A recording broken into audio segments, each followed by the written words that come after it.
Hi MRF. So ரொம்ப ஹாப்பியாக இருக்கு. ஒரு நிமிஷம் வெயில் அடிக்குது ரொம்ப. இப்போ கரெக்டாக இருக்கும்னு நினைக்கிறேன். ஸோ ரொம்ப ஹாப்பியாக இருக்குங்க. ஏன்னா நம்ம சேனல் நல்லா க்ரோத் ஆகுது. இந்த ஒரு மாதத்தில் கிட்டத்தட்ட 100+ சப்ஸ்கிரைபர் வந்துட்டாங்க. ஏன்னா டக்குன்னு வந்தது தான் இதெல்லாம். இந்த வீடியோ நம்ம தொடர்ந்து போடும்போது டக்குன்னு வந்தது தான். அதனால் என்ன பண்ணுறீங்கன்னா, நீங்கள் மறக்காமல் நம்ம புது மெம்பராக இருந்தீங்கன்னா மறக்காமல் நம்ம எம்ஆர்எஃப்பில் ஜாயின் பண்ணிக்கங்க. நம்ம சேனலை சப்ஸ்கிரைப் பண்ணுங்கள், லைக் பண்ணுங்கள், ஷேர் பண்ணுங்கள். ஸோ வீடியோ எதுக்காண்டினா உங்களுக்கே தெரியும். ஸோ ரீல்ஸ்லேயும் நான் போட்டிருந்தேன், ஷார்ட்ஸ்லேயும் போட்டிருந்தேன். காரை பற்றி ஃபுல் எக்ஸ்பிளைன் தான். அப்புறம் ஒரு சின்ன சென்டிமெண்ட் ஸ்டோரியும் இருக்குது. ஸோ அதை பற்றி தான் பார்க்க போகிறோம். ஸோ வாங்க வீடியோக்குள்ளே போகலாம்.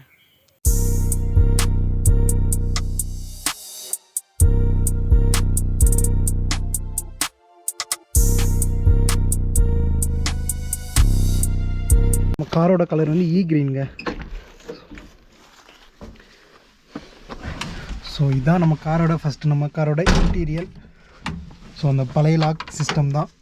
ஸோ உங்களுக்கே தெரியும், அந்த பழைய லாக் சிஸ்டம் 2001 மாடலில் அதெல்லாம் என்னென்ன அவங்க அந்த காலகட்டத்தில் என்னென்ன ஸ்பெசிஃபிகேஷன் கொடுக்க முடியுமோ அது எல்லாமே அள்ளி கொடுத்த வண்டி தான் மாருதி 800ன்னு சொல்ல முடியும். ஸோ இதில் என்ன ஃபஸ்ட்டு வந்து ப்ளஸ்ஸான விஷயம் என்னென்னா பார்த்தீங்கன்னா, ஃபஸ்ட்டு நீங்கள் வண்டி ஓட்ட பழகுறீங்கல்ல, ஸோ அவங்களுக்கு ஏற்ற வண்டி தான் மாருதி 800மே. ஸோ எந்த ஒரு எப்படி சொல்ல, ஒரு கஷ்டமே இல்லாமல் வண்டி ஓட்டி பழகணுன்றவங்களுக்கு வந்து எப்பயுமே இது வந்து ஒரு பெட்டர் சாய்ஸாக தான் இருக்கும் மாருதி 800. ஸோ இது வந்து நம்ம பார்த்தீங்கன்னா பவர் ஸ்டேரிங்கில் நார்மல் ஸ்டேரிங் தான். ஸோ உங்களுக்கு என்னென்ன ஸ்பேஸ் வந்து நிறையாவே கிடைக்கும். நீங்கள் ஆல்டோவை காட்டிலும் மாருதி எடுக்கும்போது உங்களுக்கு ஸ்பேஸ் வந்து நிறையாவே கிடைக்குங்க. அது என்னமோ உண்மைதான். அதுக்கப்புறம் இந்த மாதிரி நான் கார் எக்ஸ்பிளேஷன்லாம் இது முன்னாடி போட்டதில்லை. ஸோ கொஞ்சம் சொதப்பலாக இருக்கும். ஸோ கொஞ்சம் அட்ஜஸ்ட் பண்ணிக்கோங்க. அதுவும் இல்லாமல் ஃபஸ்ட்டு நான் அந்த கார் எடுக்கிறதுக்கான ஸ்டோரி என்னன்னு ஃபஸ்ட்டு நான் சொல்லிடுறேங்க. இந்த கார் எடுக்கிற ஸ்டோரி என்னென்னா, ஃபஸ்ட்டு வந்து நான் ஒரு இடத்துல வண்டமேடுன்னு ஒரு இடத்துல கார்டமான் கேரில் வேலை பார்த்துட்டு இருந்தேன். அப்போ 1 வருஷம் ஆச்சு. இந்த கார் எடுத்து கரெக்டாக 1 வருஷம் ஆச்சு. ஸோ அப்போ இப்போ தான் நம்ம வீடியோவில் 2-3 வீடியோக்கு இது வந்திருக்கு. இந்த கார் நம்ம கார் வந்து 2-3 வீடியோக்கு வந்திருக்கு. அப்புறம் என்னென்னா இந்த காரை பற்றி என்ன எக்ஸ்ப்ளனேஷன்னா, 1 வருஷம் ஆச்சா. ஸோ நான் அங்கே வேலை பார்த்துட்டு எனக்கு வந்து 4 வீல் டிரைவ் தெரியாது. 2 வீலர் ஓட்டுவேன், ஆனால் 4 வீல் டிரைவ் வந்து தெரியாது. ஸோ தெரியாமல் இருக்கும்போது கூட இருக்கிற ஃப்ரெண்ட்ஸ் எல்லாம் 4 வீல் எடுக்கும்போது நான் ஒரு மைண்ட் செட் வந்துருச்சு எனக்கு. ஸோ வேலை பார்க்கணும், எப்படியா நம்ம 4 வீல் எடுத்துடணும். ஸோ வீட்டில் வந்து 4 வீல் இல்லை. அப்போ நாங்கள் வந்து இருக்கிற இடம் வந்து வண்டமேடு மாலி. ஸோ அந்த மாலிக்கு வந்து இப்போனாலும் பரவாயில்லைங்க, நிறைய வண்டி இருக்குது. ஸோ இப்போ நேரத்துக்கு கவர்மெண்ட்லேருந்து பஸ்ஸும் இருக்குது. ஸோ வண்டியும் நிறையா இருக்கா. ஆனால் அப்போல்லாம் கொஞ்சம் வருஷத்துக்கு முன்னாடி நான் சின்ன பையனாக இருக்கும்போதெல்லாம் வண்டி இருக்காது. மேக்ஸிமம் வண்டியே இருக்காதுங்க. வண்டினா எப்படி சொல்ல, ட்ரிப்பு வண்டி இருக்கும். ஸோ கம்பத்துலேருந்து நம்ம கேரளா அங்கே மாலிக்கு வரணும்னா ட்ரிப்பு வண்டி தான் இருக்கும். ஸோ அப்போ வந்து 50 ரூபா, இப்போ 100ன்னு நினைக்கிறேன். ஸோ அப்போ 50 ரூபா தான் சார்ஜு. ஸோ அப்படிலாம் வரும்போது லேட் நைட்டெல்லாம் வரும்போது சில டைம்லாம் அப்பாவுக்கு வண்டியில் ஏற்றுவாங்களா. ஸோ ஆள்லாம் இருக்குன்னு ஏற்றும் போது கடைசியில் வண்டி இல்லை, ஆள் எப்படி சொல்ல ரொம்ப இதாகிடுச்சின்னு அப்பா இறக்கிலாம் விட்டுருக்காங்களா. அதெல்லாம் நிறையா ஃபீல் பண்ணியிருக்காரு. சொல்லி அப்பா இறக்கி விட்டுட்டு அங்கேயே தங்கிட்டு மறுநாள் காலையிலாம் வந்திருக்காரு. ஸோ அந்த வண்டி இல்லாத கஷ்டம் வந்து நான் சொல்லும் போது ஒரு மாதிரி எப்படி சொல்ல சாதாரணமாக தெரியும். ஆனால் வண்டி இல்லாமல் ஒரு இடத்துல நின்ற கஷ்டம் வந்து வண்டி இல்லாதவங்களுக்கு மட்டும்தான் தெரியும். ஸோ வண்டி நம்மளுக்குன்னு ஒரு சொந்த வண்டி வரும்போது அந்த ஹாப்பினஸ்ஸே வேறன்னு சொல்ல முடியும். ஏன்னா அவ்வளோ ஹாப்பினஸ். இந்த கார் வந்து நம்ம வீட்டுக்கு வரும்போது அவ்வளோ ஹாப்பி. அம்மாவுக்கும் சரி அப்பாவுக்கும் சரி, நமக்குன்னு ஒரு கார் வந்துருச்சு. ஸோ எந்த ஒரு எப்படி சொல்ல, ஒரு தேவைக்குன்னும் போது நமக்கு யார்கிட்டையும் போய் கேட்க தேவையில்லை அப்படின்னு கஷ்டப்பட்டு வாங்கின ஒரு காரு தான் சொன்னோம். நீங்கள் நினைப்பீங்க, என்னடா ஒரு 800 வாங்கினதுக்கு இவ்வளோ ஒரு பில்டப்பா அப்படின்னீங்க. ஆமாங்க, இந்த கார் வாங்க முடியாமல் இருக்கிறவங்களுக்கு மட்டும்தான் நான் சொல்கிற ஃபீலிங்ஸ் புரியும். கவலையே படாதீங்க, நீங்களும் ஒரு நாள் கண்டிப்பாக கார் வாங்குவீங்க. ஏன்னா இது வந்து நான் சத்தியமாக நான் பார்க்காத ஒரு விஷயம் தான். நான் கார் வாங்க வேணான்னு கேட்கும்போது எதிர்பார்க்காத ஒரு விஷயத்தில் வாங்கின கார் தான் இது. நான் நிறைய ஃபீல் பண்ணியிருக்கேன். எனக்கு வந்து 4 வீல் தெரியாதா. ஸோ 4 வீல் தெரியாத போது நான் என்ன பண்ணுவேன்னா, அம்மா சொன்னாங்க, அம்மா வந்து ஃபஸ்ட்டு கார் எடுக்க போறியான்னு பயந்துட்டாங்க. ஏன்னா எனக்கு 4 வீல் ஓட்ட தெரியாது. ஸோ வெயில் ரொம்ப ஜாஸ்தினால ரொம்ப வேர்க்குதுங்க. சாரி, வெளியே நின்று பேசலாமா, ரொம்ப வேர்க்குது. ஏசி வேறு இல்லை. சரி பரவாயில்ல, உள்ளே உட்காந்துக்கலாம் அப்போன்னு சொல்லும் போது தான் எப்படி சொல்ல, நீ 4 வீல்லாம் எடுக்க வேணாம். அம்மா பயந்தாங்க. ஏன்னா நான் இதுக்கு முன்னாடி RS 200 2 வீலர்லேயே போய் ஆக்சிடென்ட் ஆகிடுச்சுங்க. கொஞ்சம் அதுலேயே கொஞ்சம் பயந்துட்டாங்க எல்லாமே. வண்டி இவனுக்கு வேணான்ற மாதிரி ஐடியா இருந்துச்சு. ஆனால் அதுக்கப்புறம் நான் வண்டி இல்லாமலாம் இருக்க மாட்டேன்னு சொல்லி தான் ஜிக்ஸர் வந்துச்சு. ஸோ ஜிக்ஸர் அது ரொம்ப நாளாக ரிப்பேராக கிடந்த வண்டி. ஸோ வீட்லேயும் ஓடாமல் இருந்த வண்டி தான் ஜிக்ஸரு. ஸோ கிட்டத்தட்ட 1 வருஷம் கிட்ட வண்டி வந்து மூவ் ஆன் ஆகாமல் ஒரே இடத்துல இருந்தது ஜிக்ஸரு.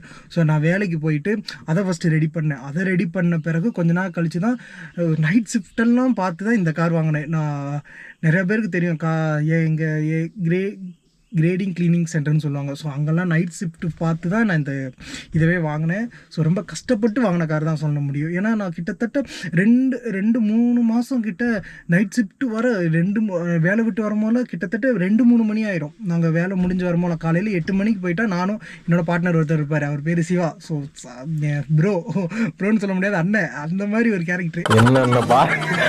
என்னென்ன சொல்கிறோம் பாருங்க.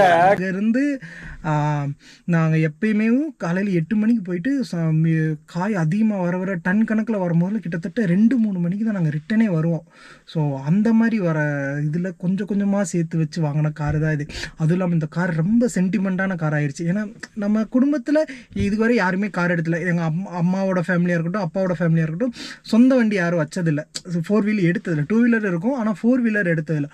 ஃபஸ்ட்டு நம்ம எடுக்கும்போது அந்த ஒரு ஃபீல் வரும்ல. ஸோ நம்ம ஃபேமிலியில் நம்ம ஒரு ஃபஸ்ட்டு கார் எடுக்கிறோம்டா அப்படின்னு எடுக்கிறோம்ல. ஸோ அந்த ஃபீல் ரொம்ப சூப்பராக இருந்துச்சு. அப்புறம் இல்லாமல் அப்பாவுக்கு மெடிக்கல் இதுக்கு வந்து அப்பாவுக்கு இந்த கார் எடுத்துலேருந்து கொஞ்ச நாள் கழித்து ஒரு மாதிரி பேக் பெயின் ரொம்ப இருக்கும்போதெல்லாம் வண்டி வந்து பஸ்ஸில் போக முடியாது. அதனால இங்கே ஹெல்ப்ஃபுல்லாக இருந்தது இந்த வண்டி தான். ஸோ எங்கே வேணாலும் இந்த வண்டி வந்ததுலேருந்து தான் சின்ன சின்ன நல்ல காரியங்கள்லாம் என் லைஃப்பில் நடக்கிற மாதிரியெல்லாம் எனக்கு ஒரு ஃபீல் ஆகும். ஏன்னா அவ்வளோ ஒரு ஸ்பெஷலான வண்டி இந்த வண்டி. ஸோ உங்களுக்கே தெரியும். ஸோ அவ்வளோ ஸ்பெஷலான வண்டி. எனக்கு ரொம்ப வைக்கிள்லே ரொம்ப பிடிச்ச, நம்ம வீட்டில் ஒரு மெம்பர் ஆகிட்டாங்க இந்த வண்டி அப்படின்னு சொல்ல முடியும். ஸோ நம்மளுக்கு பிடிச்ச காடு வந்துட்டார். எனக்கு ரொம்ப பிடிச்ச வண்டி ஆயிடுச்சு இது வந்து. அதுக்கப்புறம் இது வந்து சின்ன எக்ஸ்பிளைன் என்னன்னா, ஸோ இது வந்து 2001 மாடல்னால இது 2 வேரியண்ட் ரிலீஸ் ஆச்சுன்னு இருந்துச்சு. MPFIன்னு ஒன்று, அது கரெக்டாக எனக்கு தெரில. இது வந்து கார்பரேட் மாடல் தான். ஸோ உங்களுக்கு வாங்க பானட் வந்து காட்டுறேன். இது வந்து கார்பரேட்டட் மாடல். ஸோ இன்ஜினை நான் பார்த்து எடுக்கும்போது சில பேர் சொல்லுவாங்க இன்ஜின் பார்த்து தான் எடுக்கணும்னு. ஸோ நான் இன்ஜின் வந்து நான் போகிற சின்ன வேலை வரும்போது, நான் ஒர்க் ஷாப்லாம் போகும்போது இன்ஜின் வேலை வந்து இன்ஜின் பக்காவான இன்ஜினு. இவ்வளோ ப்ரைஸுக்கு வந்து நீங்கள் இந்த வண்டி எடுத்துருக்கீங்கன்னா உங்களுக்கு லக்கி தான். ஸோ இந்த தகுடாக இருக்கட்டும், ஸோ பழைய மாடல் தகுடுக்கும் இப்போ வர வண்டிக்கும் டோட்டலாக சேஞ்ச் ப்ரோ. இப்போ இருக்கிற வண்டிக்கு வந்து இந்த தகுடு வரதில்லை. இது வந்து பழைய மாடல். ஸோ நீங்கள் மறக்காமல் யாராவது பழைய மாடல் வண்டி கிடச்சா மிஸ் பண்ணிடாதீங்க. அந்த இதுக்காண்டியே நீங்கள் யாருமே மிஸ் பண்ணிடாதீங்க. ஏன்னா அவ்வளோ ஸ்பெஷலான வண்டி. உங்களுக்கு பைக்குக்கு இருக்குன்னா கம்ஃபர்ட், இது ஒரு பைக் ஓட்டுற மாதிரி கம்ஃபர்ட் இது கிடைக்கும். ஏன்னா பாடி சின்ன பாடி இல்லையா. ஸோ நீங்கள் எங்கே வேணால் அவசரத்துக்கு எடுத்துகிட்டு போகிற மாதிரி. ஸோ எல்லா வகையிலையும் உங்களுக்கு ஹெல்ப்ஃபுல்லாக தான் இருக்கும். சரி, வீட்டில் யாராவது ஃபஸ்ட்டு ஓட்டி பழகுறாங்களா, எல்லா வகையிலுமே நம்மளுக்கு ஃபஸ்ட்டு சாய்ஸாக வர்றது மாருதி 800 மட்டும்தான். அது அடிக்கடி வந்து தண்ணி மட்டும் செக் பண்ணுற மாதிரி இருக்கும் நம்ம இந்த இதில்.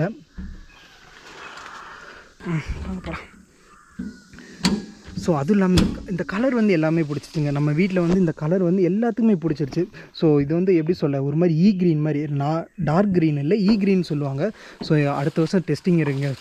டெஸ்டிங் போகும்போது நிறைய வண்டியில் நிறைய மாடிஃபைட் பண்ணணும்னு ஆசை. ஆனால் காசு தான் இல்லை. ஸோ அதுக்காண்டி அப்புறம் உள்ள ஏசிக்கான சிஸ்டமும் இருக்குது. ஆனால் நான் ஏசிக்கு மாட்டலை. ஏன்னா இது வந்து ஏசி 800 பொறுத்துக்கு சின்ன மைனஸ் என்னென்னா, ஏசி மாட்டினா நம்மளுக்கு வந்து பவர் குறைஞ்சிரும். ஸோ ஏற்றத்தில் நல்லா போய்கிட்டு இருக்கும்போது நம்ம ஏசி போடும்போது அவங்களை அதை ஃபீல் பண்ணணுன்னு இருந்தீங்கன்னா, நீங்கள் நல்ல ஸ்பீடில் போய் ஏசி ஆன் பண்ணிங்கன்னா அப்படியே வண்டி உட்கார்றது உங்களுக்கு தெரியும்.